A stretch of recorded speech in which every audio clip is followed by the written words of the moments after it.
এটা অনেক দিন আগেকার কথা। কোনো এক গ্রামে বাস করতো এক চাষি। কিন্তু চাষি হলে কি হবে, ও কিন্তু মোটেও গরিব ছিল না, বরঞ্চ বেশ বড়লোকই বলা যেত ওকে।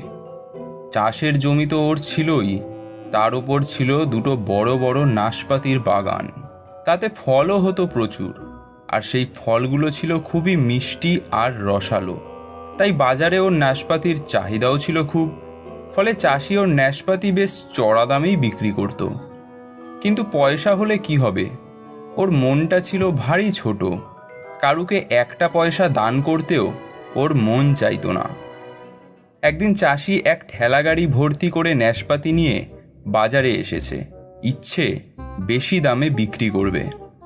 ফলের গাড়িটা বাজারের মাঝখানে রেখে ও হাঁক ছাড়ল, নাশপাতি চাই, নাশপাতি, চিনির মতো মিষ্টি নাশপাতি নেবেন, আসুন। কিন্তু অন্য খদ্দের আসার আগেই এসে উপস্থিত হলো এক সন্ন্যাসী। সে বলল, চাষি ভাই, আমি গরিব সন্ন্যাসী, পয়সা দিয়ে খাবার ক্ষমতা নেই, আমায় একটা নাশপাতি এমনি দেবে? চাষি রেগে গিয়ে বলল, আহা, আবদার দেখো না, আমি খেটে খুঁটে নাশপাতি ফলালাম, এখন তোমায় দিই বিনা পয়সায়, যাও যাও যাও, এখানে কিচ্ছু হবে না। ততক্ষণে অন্য অনেক খদ্দের বাজারে এসে গেছে। সবাই চাষিকে বলল, আহা, গরিব সন্ন্যাসী চাইছে, দিয়ে দাও না একটা নাশপাতি, তোমার তো গাড়ি ভর্তি নাশপাতি রয়েছে, একটা দিয়ে দিলে কিছু কমে যাবে না? চাষি রাজি তো হলোই না, উপরন্তু সন্ন্যাসীকে গালমন্দ করতে লাগলো। এ কেমন সন্ন্যাসী যে চেয়ে চিনতে খায় লোকের চেয়ে? আমি এই সন্ন্যাসীকে কোনো বিশ্বাস করি না, আমি দিতে পারবো না কিছু। কিন্তু সন্ন্যাসী ওর গালমন্দ গায়ে না মেখে নাশপাতির দিকে চেয়ে এক ঠায় দাঁড়িয়ে রইল। ভিড়ের মধ্যে একজন বলে উঠল, ওই যে নিচের দিকে একটা দেখা যাচ্ছে নাশপাতি, মনে হচ্ছে বেশ নরম হয়ে গেছে, বেশি দিন টিকবে না, ওটাই না হয় দিয়ে দাও না সন্ন্যাসী ঠাকুরকে। চাষি রেগে গিয়ে বলল, তুমি উপদেশ দেওয়ার কে হে বাপু? যাও না, নিচের চরকায় তেল দাও না, আমি খেটে নাশপাতি ফলিয়েছি, লোককে দান করার জন্য নয়। এরপর বাজারের সবাই দুটো দলে ভাগ হয়ে তর্ক করতে লাগলো। একদল বলল, চাষিটার মনটা বড় ছোট, একটা নাশপাতিও দান করতে পারে না ও। অন্য দল বলল, মাথার ঘাম পায়ে ফেলে ও ফল ফলিয়েছে, চাষিটা দান করতে যাবে কেন? এই তর্ক কতক্ষণ চলতো তার ঠিক নেই। অবশেষে এক ভদ্রলোক চাষিকে একটা টাকা দিয়ে বললেন, এই তর্কের শেষ হবে না, তা এই নাও একটা নাশপাতির দাম, এবার সন্ন্যাসী ঠাকুরকে একটা নাশপাতি দাও, তাতে আপত্তি নেই তো তোমার? চাষি বলল, তোমার টাকা তুমি ছড়াবে ফেলবে যা খুশি করবে, তাতে আমি বলার কে? এই বলে সেই চাষি একটা নাশপাতি তুলে সন্ন্যাসীকে দিল। নাশপাতি নিয়ে সন্ন্যাসী যে ভদ্রলোক তার দাম দিয়েছিল তাকে বলল, আপনাকে অনেক ধন্যবাদ। আপনারা সবাই ভাবছেন সামান্য একটা নাশপাতির জন্য এত লোভ করলাম কেন? আসলে আমার অবাক লাগছিল এই চাষির রকম সকম দেখে। এক গাড়ি ভর্তি নাশপাতি ওর, অথচ বিনা পয়সায় কারুকে একটা নাশপাতি দেবে না। মনে হয় কারুকে কিছু দেবার বা সবার সঙ্গে সব কিছু ভাগ করে নেবার আনন্দ ওর জানা নেই। আমি এক গরিব সন্ন্যাসী, ঘর বাড়ি টাকা পয়সা কিছুই নেই, তবে আমার যা আছে সবার সঙ্গে ভাগ করে নিতে চাই আমি। এই ধরুন নাশপাতির কথা, আমার এক গাছ ভর্তি পাকা নাশপাতি রয়েছে, যা আপনাদের সঙ্গে ভাগ করে খেতে চাই, একটু অপেক্ষা করুন আপনারা।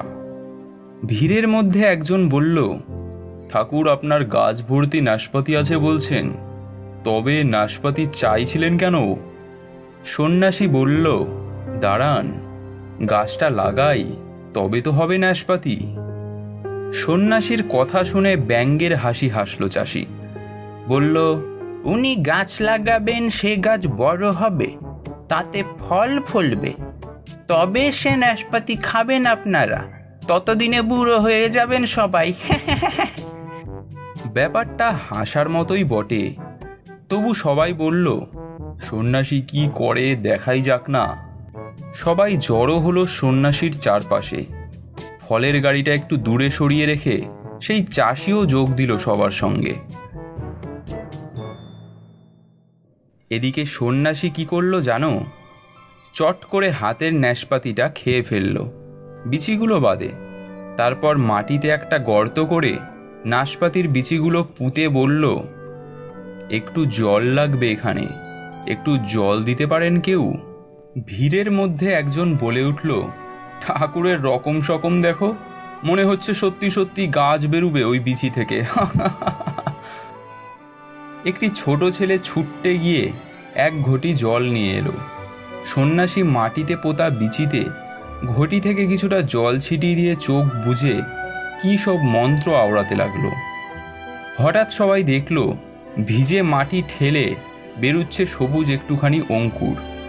তারপর সবার চোখের সামনে মাটি ফুঁড়ে বেরুলো দুটো ছোট পাতা আর একটুখানি ডাল। সবাই তো বিস্ময়ে থ।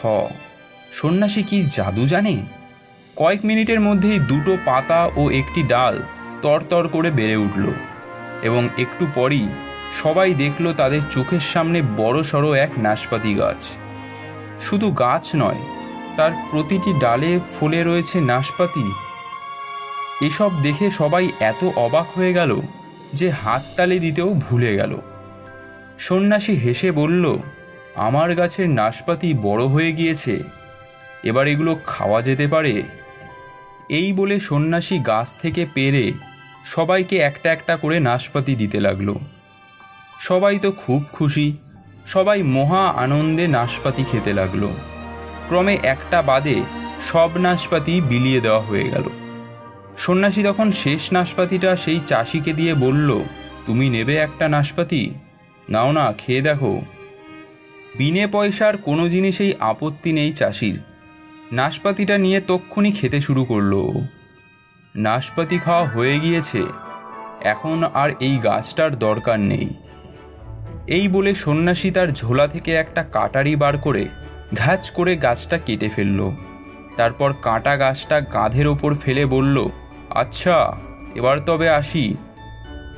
তারপর লম্বা লম্বা পা ফেলে সে এগিয়ে গেল।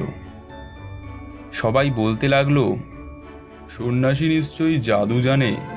কেউ কেউ বলল, কোথায় থাকে জেনে নিলে হতো, কে জানে কখন কি দরকার পড়ে। সেই চাষির ততক্ষণে খেয়াল হয়েছে যে সন্ন্যাসী যখন সবাইকে বিনি পয়সায় ন্যাশপাতি খাইয়েছে, তখন হয়তো অনেকেও ন্যাশপাতি এত চড়া দামে নাও কিনতে পারে। মনে মনে সে সন্ন্যাসীকে গাল পারল, কিন্তু চেষ্টা তো করতে হবে। তাই ও এগিয়ে গেল ওর নাশপাতির গাড়ির দিকে। কিন্তু গাড়ির সামনে এসে ওর চক্ষু চড়ক গাছ। ওর গাড়ি একদম ফাঁকা, একটা নাশপাতিও তাতে নেই। তার ওপর ঠেলা গাড়ির হাতলটাও খানিকটা নেই। কি হয়েছে বুঝতে সময় লাগলো না চাষির। সন্ন্যাসী জাদু জানে ঠিকই।